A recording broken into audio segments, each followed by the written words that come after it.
राधे राधे प्रणाम। हम पूनम अपने यूट्यूब चैनल पूनम सरिता संगीत में आप सबके तहे दिल से स्वागत करते हैं। आज बहुत सुंदर विवाह गीत लेकर आए हैं, आप सब सुने कैसे लाख कमेंट में ज़रूर बताइए। खूब सारा प्यार और आशीर्वाद बनाए रखिए, वीडियो ज़्यादा से ज़्यादा शेयर करिए। अगर आप सब हमारे चैनल पर नया जुड़ा हैं तो हमारे परिवार से ज़रूर जुड़े चाहिए।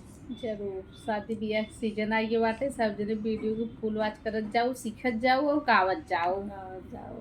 गंगा के बीचवा हो सरजू के तीरवा, कृष्ण चरावै धेनु गाई जी।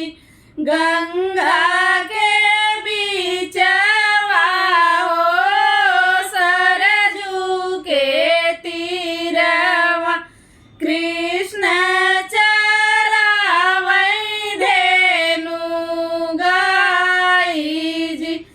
ओही गैया के हो हरियर गोबर, बहुआ जली बहियो सारजी।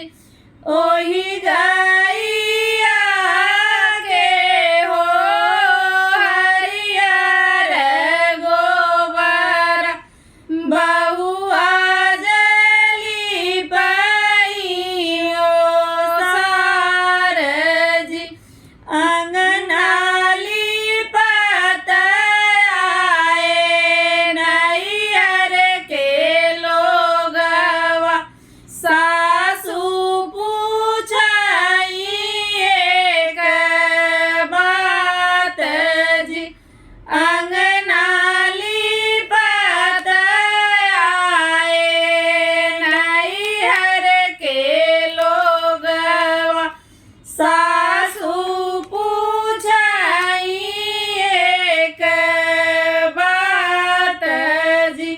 किया तोहर है बहुअर भैया भतीजवा, किया तोहर सग बहनोई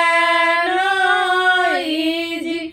किया तोहर है बहुअर भैया भतीजवा, किया तोहर